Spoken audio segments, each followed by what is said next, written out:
नमस्कार, सुप्रभात सभी बच्चों को। एक बार फिर आप सबका स्वागत है हिंदी पाठशाला की इस कक्षा में।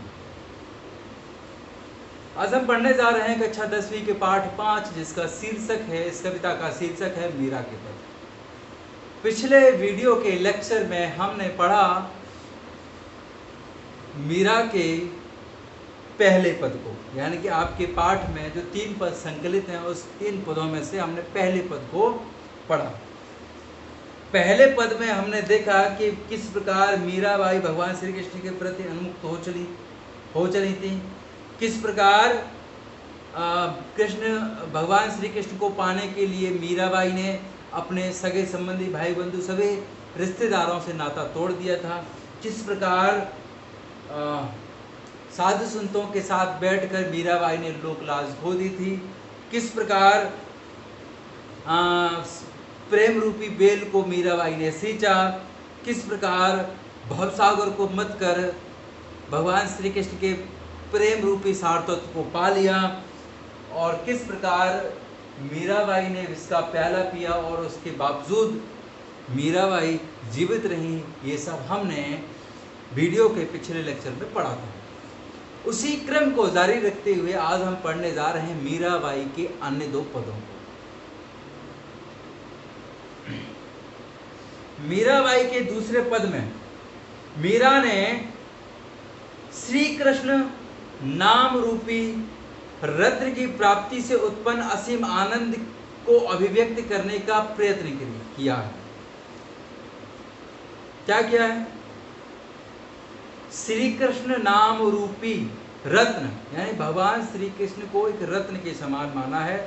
श्री कृष्ण नाम रूपी रत्न की प्राप्ति से उत्पन्न असीम आनंद को अभिव्यक्त करने का प्रयत्न किया है, और सतगुरु को पाकर भवसागर पार करने की बात भी कही है, जो उन्हें बहुत ज्यादा भाव विभोर कर जाती है।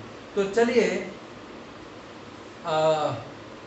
मीरा के पद अन्य 2 पदों को हम पढ़ते हैं। पदों को पढ़ता हूं, साथ में के शब्दों का अर्थ भी आपको अवश्य बताऊंगा, और हम इसका भावार्थ को समझने का प्रयत्न करते हैं। पायो जी मैंने राम रतन धन पायो, गाना भी है, पायो जी मैंने राम रतन धन पायो। ये गाना भी आपको YouTube पर अवश्य देखने को मिल जाएगा। तो मैं आप सबसे, सभी छात्रों से मेरा एक सलाह है, मशवरा है कि आप इसको अवश्य सुनिएगा। काफ़ी मन को शांति प्रदान करने वाला ये गीत है। उनमें से कुछ पंक्तियाँ आपके समक्ष आपके पाठ्यक्रम में दी गई हैं। चलिए मैं यहाँ शुरू करता हूँ। पायो जी मैंने राम रतन धन पायो, पायो पा लिया, पायो जी मैंने राम रतन धन पायो। मीराबाई कहती हैं कि मैंने ईश्वर रूपी रत्न को प्राप्त कर लिया है। पायो जी मैंने राम रतन धन पायो, रतन रत्न धन, राम रत्न रूपी धन को पा लिया है। तो मीराबाई कहती हैं कि मैंने ईश्वर रूपी रत्न को पा लिया है। वस्तु अमोलक दी मेरे सतगुरु कर कृपा अपनायो, वस्तु अमोलक दी मेरे सतगुरु कर कृपा अपनायो। सतगुरु यानी कि जो गुरु होते हैं, उनके लिए मीराबाई ने कहा है कि मेरे सतगुरु ने मुझ पर कृपा करके यह अनमोल रत्न मुझे दिया है। सतगुरु यानी कि जो गुरु हैं, सत्य के गुरु, तो उनकी कृपा से मैंने यह अनमोल रत्न को प्राप्त कर लिया है। मैंने यह अनमोल रत्न को अपना लिया है। वस्तु अमोलक दी मेरे सतगुरु, और सतगुरु ने यह अनमोल रत्न मुझे दिया है। कर कृपा अपनायो, इसका तात्पर्य है, और यह अनमोल रत्न मैंने स्वीकार कर लिया है। जन्म जन्म की पूंजी पाई जग में सबे खोवायो, जन्म जन्म की यानी कि जन्म जन्मांतर की पूंजी, ये वही पूंजी है, ये ईश्वर रूपी पूंजी है। कौन सी पूंजी है? ईश्वर रूपी। तो जन्म जन्म की पूंजी पाई जग में सबे खोबायो। और मीराबाई कहती हैं कि मैंने इस संसार में अपनी लाज त्याग दी है और अब जन्म जन्मांतर की यह पूंजी पाली है। कौन सी पूंजी? यही पूंजी वस्तु अमूलक दी बे सतगुरु कर कृपा अपनायो। यह वही अमूल्य अनमोल रत्न भगवान श्री कृष्ण का प्रेम रूपी रत्न मीराबाई ने पा लिया है और उसी के लिए कहती हैं कि यह मेरे जन्म जन्मांतर की पूंजी है। यकीनन यह जन्म जन्मांतर की ही पूंजी है। जिस मनुष्य को ईश्वर का प्रेम मिल जाए, जिस मनुष्य को, जिस मानव को ईश्वर का सानिध्य प्राप्त हो जाए, उसके पश्चात उस मानव को, उस मनुष्य को किसी अन्य धन की, किसी अन्य पूंजी की आवश्यकता नहीं रहती। ठीक उसी प्रकार मीराबाई को भी ईश्वर रूपी रत्न प्राप्त हो गया है। किसकी सहायता से प्राप्त हुआ है? सतगुरु की सहायता से मीराबाई को ईश्वर रूपी रत्न प्राप्त हुआ है। और उसी ईश्वर रूपी रत्न को पूंजी बताकर मीराबाई कहती हैं कि मैंने तो जन्म जन्मांतर की यह पूंजी पाली है। जग में सबे खोवायो, और जग में सभी को, पूरे संसार में, जग में अपने सगे संबंधियों को खोकर मैंने यह ईश्वर रूपी रत्न को पा लिया है।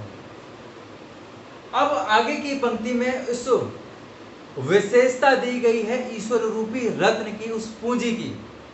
क्या विशेषता है? खर्चे नहीं, खर्चने से खर्च नहीं होता, खर्चे नहीं, कोई चोर न लेवे, दिन दिन बढ़त सवायो। उस ईश्वर रूपी रत्न की, उस ईश्वर रूपी पूंजी की यह विशेषता है कि वह खर्च करने से खर्च नहीं होता, कोई चोर उसे चुरा नहीं सकता, अपितु बल्कि यह पूंजी ऐसी है जो दिन प्रतिदिन सवाया बढ़ती जाती है। मीराबाई का प्रेम अपने ईश्वर के प्रति दिन प्रतिदिन सवाया बढ़ता जाता है, यह वह पूंजी है। अब यहां इस पंक्ति से एक प्रश्न बन जाता है। प्रश्न क्या बनता है?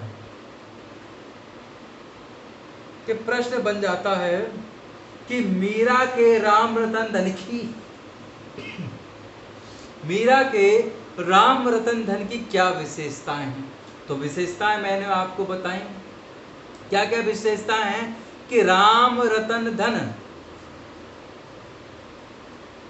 को, यानी कि जो राम रूपी रत्न है उसको मीराबाई ने प्राप्त कर लिया है, वह अमूल्य है। मीराबाई ने उसे अपने जन्म जन्मांतर की पूंजी मान लिया है। उसकी विशेषताएं हैं कि वह खर्च करने से खर्च नहीं होती, कोई चोर उसे चुरा नहीं सकता, बल्कि यह धन तो, यह पूंजी तो दिन प्रतिदिन बढ़ती जाती है।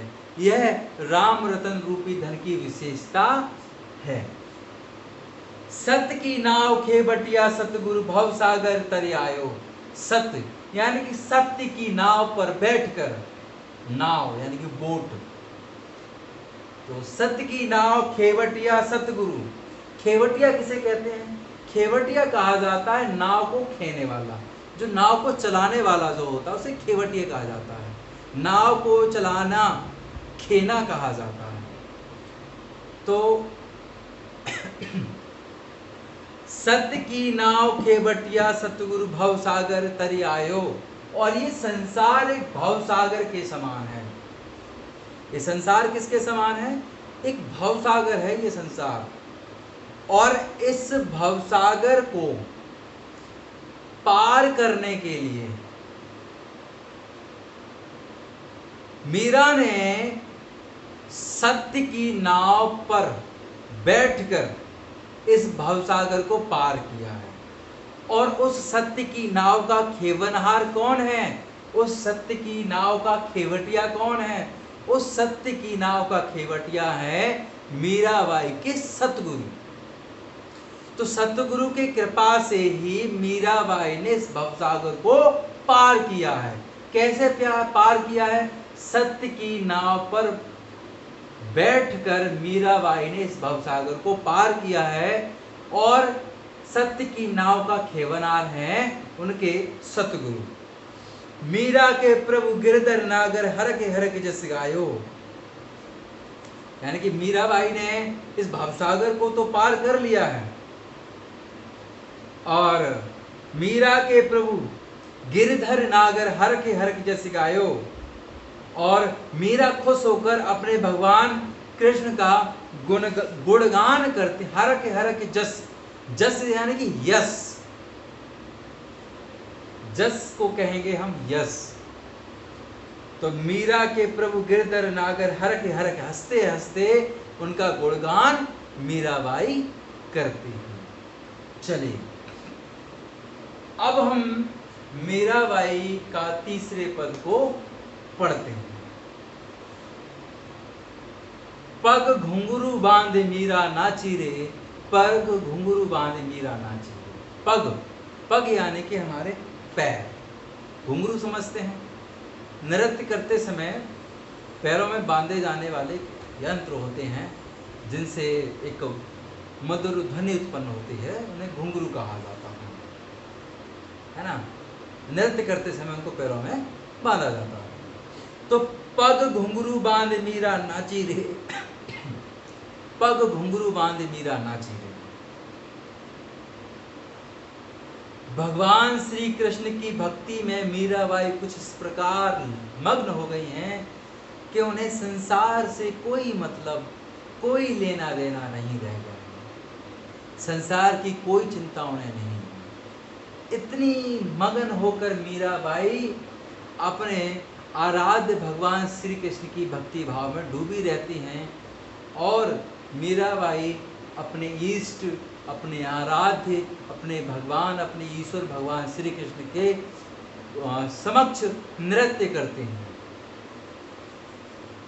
तो उसी के लिए कहा गया है कि पग घुंघरू बांध मीरा नाची रे, पग घुंघरू बांध मीरा नाची रे। मीराबाई की भगवान श्री कृष्ण में अटूट लगन, अटूट श्रद्धा के चलते मीराबाई मंदिरों में जा जाकर साधु संतों के साथ बैठकर और साधु संतों के साथ रहकर नृत्य किया करती थी भगवान श्री कृष्ण को प्रसन्न करने के लिए, उन्हें पाने के लिए।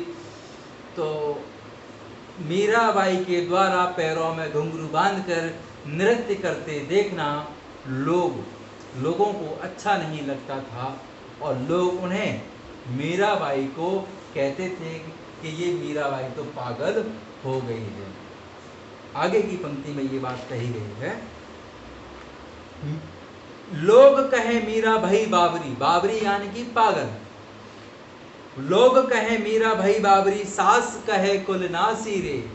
कुलनासी, कुल का नाश करने वाली, कुल का नाश करने वाली को कुलनासी कहा जाता है।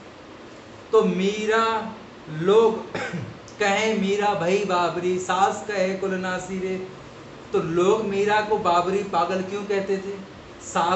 सास मीराबाई को कुलनासी क्यों कहती थी? उसका कारण यही था कि मीराबाई ने सारी लोक लज्जा को त्याग दिया था, और सारी लोक लज्जा को त्याग कर मीराबाई के द्वारा मंदिरों जाकर, जगह जगह जाकर नृत्य करना, साधु संतों के बीच उठना बैठना, उनके साथ रहकर नृत्य करना, ये सब समाज को, लोगों को, उनकी सास को अच्छा नहीं लगता था।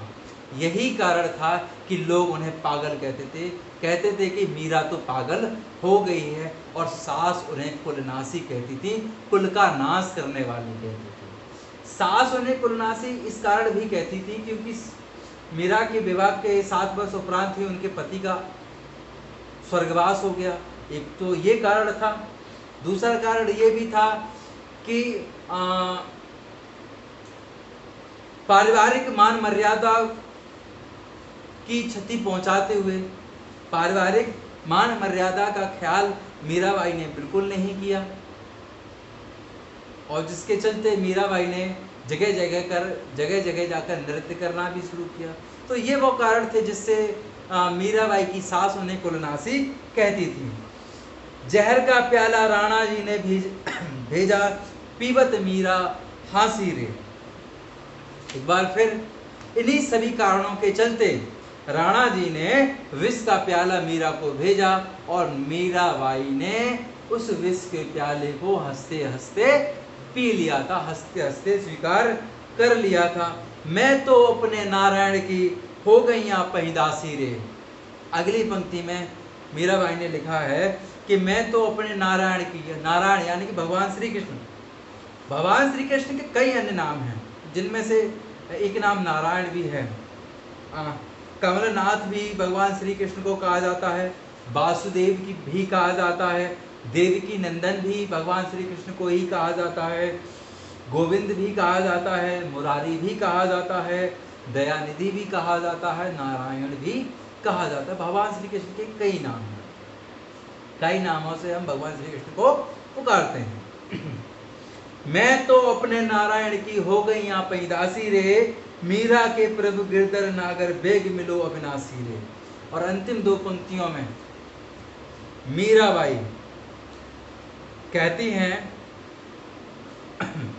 मीराबाई कहती कि उन्होंने अपने आप को भगवान श्री कृष्ण को समर्पित कर दिया है। मीराबाई ने स्वयं को भगवान श्री कृष्ण के प्रति पूर्ण रूप से समर्पित कर दिया है और वे अब उनकी यानी भगवान श्री कृष्ण की दासी बन गई हैं। मीराबाई ने अपने आप को, स्वयं को भगवान श्री कृष्ण के प्रति पूर्ण रूप से समर्पित कर दिया है और अब वे यानी कि मीराबाई अब भगवान श्री कृष्ण की दासी बन गई हैं। अंतिम पंक्ति, मीरा के प्रभु गिरधर नागर बेग मिलो अविनाशी रे। बेग यानी कि शीघ्र। मीराबाई कहती हैं कि हे गिरधारी भगवान श्री कृष्ण, मीराबाई कहती हैं कि हे गिरधारी, हे गिरि को धारण करने वाले भगवान श्री कृष्ण, आप अजर अमर हैं, आप अजर अमर हैं। हे प्रभु, आप मुझे यथाशीघ्र दर्शन दीजिए। मैं आपके दर्शन की अभिलाषी हूँ, मैं आपके दर्शन की अभिलाषी हूँ। यही कहा गया है अंतिम की पंक्ति में, मीरा के प्रभु गिरधर नागर बेग मिलो अविनाशी रे। अविनाशी, जिसका कोई नाश नहीं कर सकता, जो अजर अमर है, उसे अविनाशी कहा गया। यानी कि भगवान श्री कृष्ण जो अविनाशी हैं, जो अजर अमर हैं, उन्हीं से मीराबाई प्रार्थना करते हैं कि हे प्रभु, आप मुझे अब दर्शन दे ही दीजिए, आप जितना जल्दी हो सके मुझे दर्शन दीजिए, यथाशीघ्र आप मुझे दर्शन दीजिए। तो यहाँ हमने मीराबाई के द्वारा रचित 3 पदों को पढ़ा और दूसरे और तीसरे पद में हमने देखा कि किस प्रकार मीराबाई ने ईश्वर रूपी रत्न को पा लिया, एक ऐसी पूंजी को प्राप्त कर लिया जो खर्च करने से खर्च नहीं होती, चोर चुरा नहीं सकता, अपितु दिन प्रतिदिन सवाया बढ़ता जाता है। और उन्होंने, मीराबाई ने दूसरे पद में लिखा है कि किस प्रकार उन्होंने भवसागर को पार किया, सत्य की नाव पर बैठकर भवसागर को पार किया। खेवटिया कौन थे? खेवटिया उनके सतगुरु यानी कि उनके गुरु थे।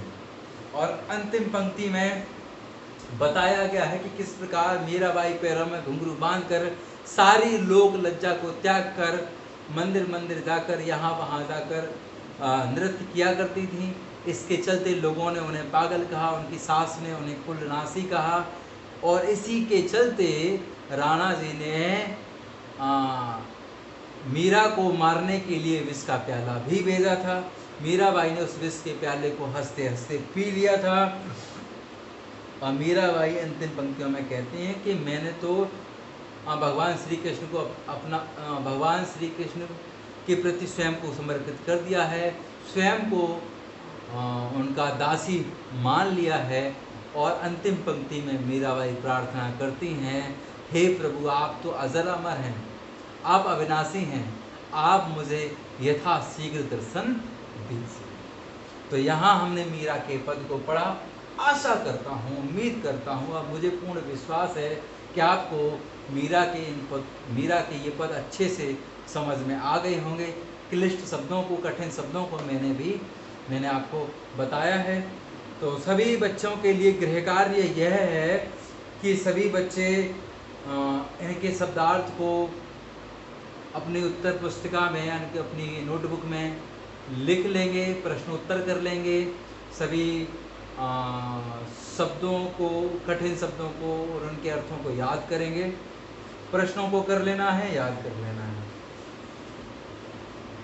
यहाँ आपका ये पाठ समाप्त होता है।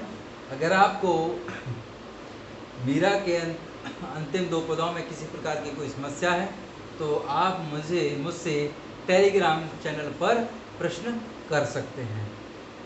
चलिए, तब तक के लिए सभी बच्चे बहुत ईमानदारी के साथ पाठ को एक बार फिर से पढ़ेंगे। गृह कार्य समय समय पर करते रहिए। आप गृह कार्य में किसी प्रकार की कोई ढिलाई नहीं होनी चाहिए और प्रश्न उत्तरों को याद कर लेंगे। धन्यवाद।